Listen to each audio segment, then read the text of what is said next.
I had this really uncomfortable feeling in the pit of my stomach as I was thinking to myself, how did America transform itself from being a truly free country with a servant government where our individual rights were protected by our Constitution to being a country that talked about being free but really wasn't? The change started when the Federal Reserve came into existence and America adopted one of the major planks of the Communist Manifesto by bringing to America this central bank.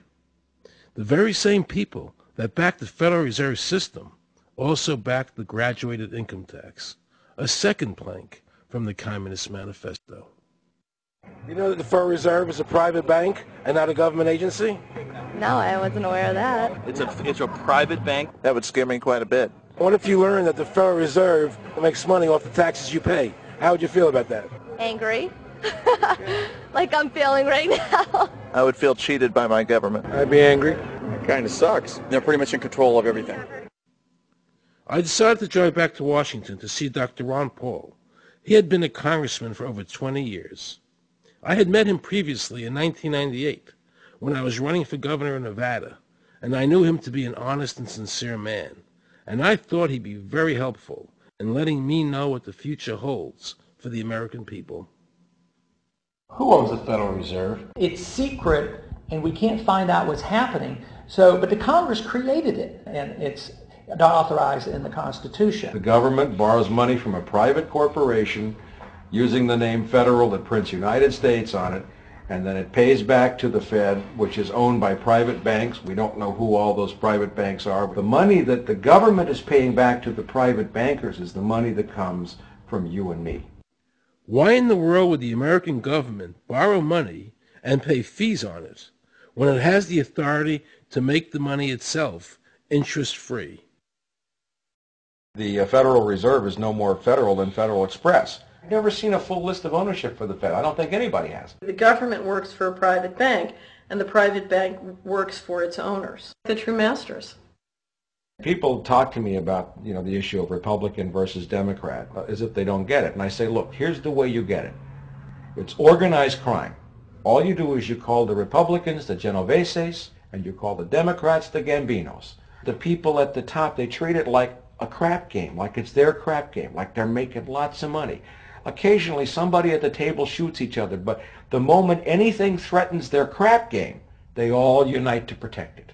They're both controlled by the same financial, economic, and corporate interests. Once the banks get into the picture and they form a partnership with the government gives them the legal power now to create bank-issued money backed by the coercive power of government to require everybody to accept that bank money. In the course of the last century, they have converted this nation from a nation of independent freeholders to a nation of employees. And they're just one step away from being serfs. Most people spend the great bulk of their money for taxes, interest, and inflation.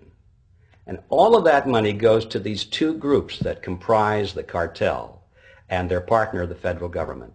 It's not a coincidence. So if Congress used its legal authority to shut down the Federal Reserve System, the American people would be much better off. Government should create, issue, and circulate all the currency. Creating and issuing money is the supreme prerogative of government and its greatest creative opportunity. Adopting these principles will save the taxpayers immense sums of interest, and money will cease to be the master and become the servant of humanity. Abraham Lincoln. Young people today are conditioned practically from the cradle on up to think that credit is a wonderful thing. You don't want to damage your credit. You want to do what you can so that you can go to the bank and get a good loan. There are no people who own their own property, who own their own houses, who own their own business, who finance their own business. They're only debtors. The average young person today has no concept that he's being drawn into a web, a trap, like he's in the feudalist system, only he's going to like it. He's going to think, this is wonderful. I got my new red Corvette, and I'm in debt for the rest of my life, but I'm looking good. When a person borrows money, it puts a noose around their neck and makes them servant to the lender, which is exactly what the Federal Reserve System is designed to do. And now our Congress, so dominated by the banks, is helping them to entrap people even further by passing new bankruptcy laws, making it more difficult for the people to declare bankruptcy and get a fresh start, while at the same time allowing the banks to charge very high rates of interest. This is the way the Democrats and Republicans, working with the banks, legally enslave the nation. Credit card industry is a huge political contributor.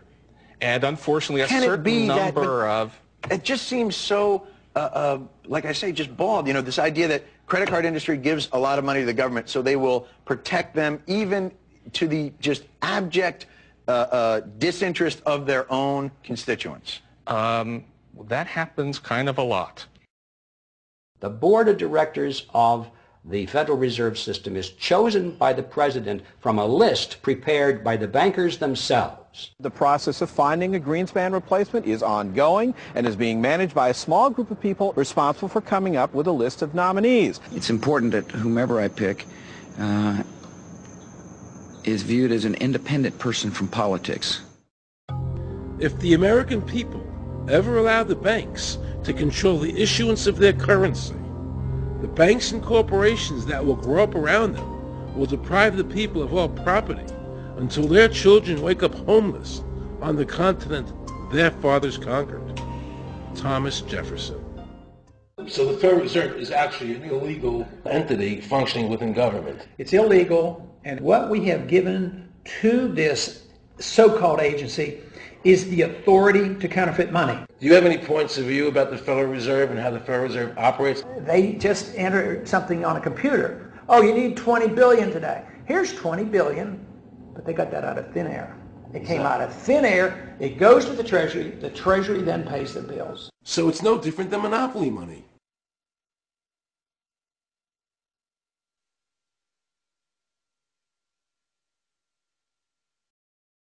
The cost of living is so high today because the Federal Reserve and the federal government have destroyed the purchasing power of the dollar.